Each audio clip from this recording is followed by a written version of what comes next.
אוקיי, אנחנו כאן במדריך הראשון של ארטוס TV, מדריכי וידאו לפוטושופ. נתחיל.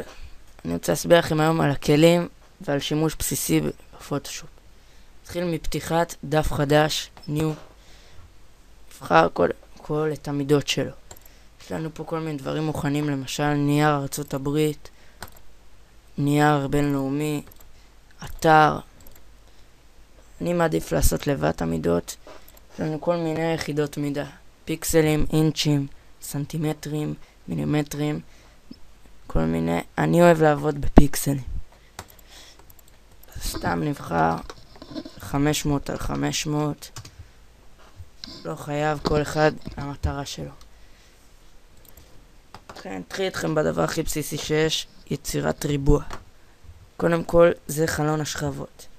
כל פעולה שנצטרך לעשות, כמעט, נפתח בשבילה שכבה חדשה. נתחיל בפתיחת שכבה. קח ריבוע, עושה ריבוע עם הסימון, מקש ימני. יש לנו כל מיני אפשרויות. אני נתרכז היום בפיל וסטרוק. נתחיל, פיל זה מילוי באנגלית. נעשה קולור, למשל צבע שחור. עושים אוקיי, זהו, יש לנו ריבוע שחור. למשל, נעשה עוד ריבוע, פעם נעשה אותו בצבע אדום. אבל נעשה אותו בשכבה חדשה. תראו, בגלל שהשכבה הזאת היא מעל זאת, האדום הוא למעלה. אם נחליף, השחור יהיה למעלה. אוקיי, פה יש לנו את הפח למחוק דברים, למחוק שכבות. יש לנו לסו טול, איתו אפשר לסמן יותר באופן חופשי ופחות ריבוע או עיגול. פה יש לנו גם ברגיל, אם מחזיקים את זה לחוץ, נפתח לנו פה חלון של כל סוגי הטול. יש לנו גם עיגול, כל מיני. נחזיר לרגיל כי הוא הכי טוב. אוקיי, כלי הדגימה. פה אנחנו יכולים לדגום צבעים. אם אני אדגום את זה, פה אם תראו, זה אדום עכשיו, זה יהפוך ללבן. אם אני אדגום את זה, זה יהפוך לאפור.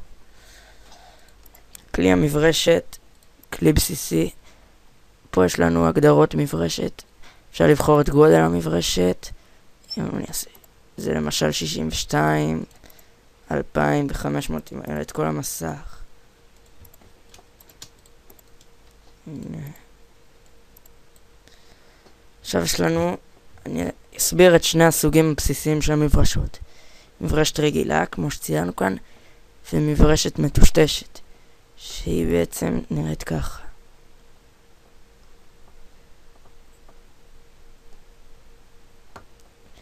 לא נרחיב עכשיו מה עושים עם שני סוגי המברשות האלה. בואו נחזיר הכל לקדמותו. קונטרול אלט וזי זה מהלך אחורה. אתם רואים, אני חוזר אחורה.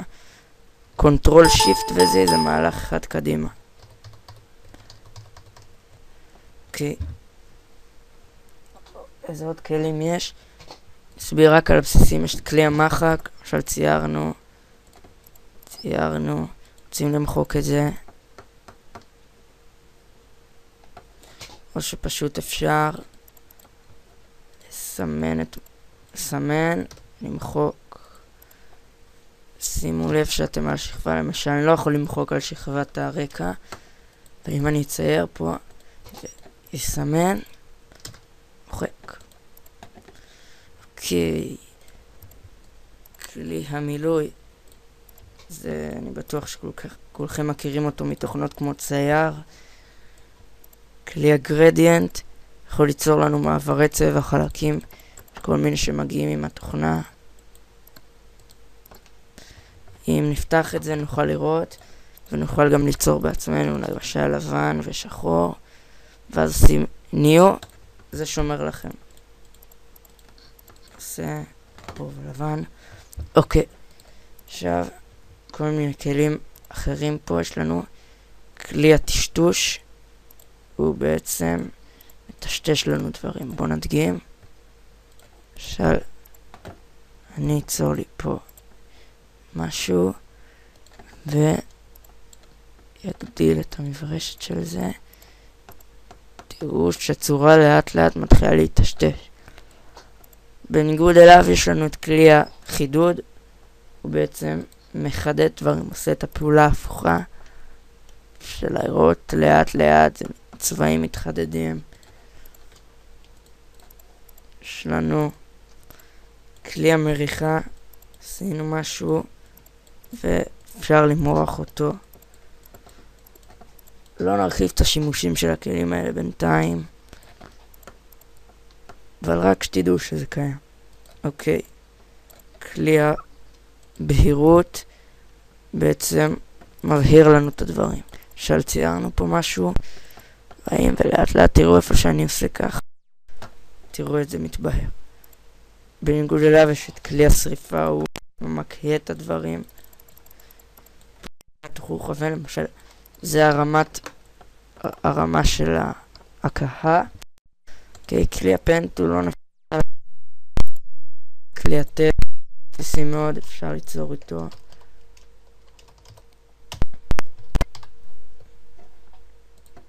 ארטוס טבעי. עוד כלים יש פה, לא נפרט עליהם. כלי הצורות, ליצור צורות. אוקיי. נמחוק. מקש הדלית, מוחק. זהו לעכשיו. נתראה במדריך הבא.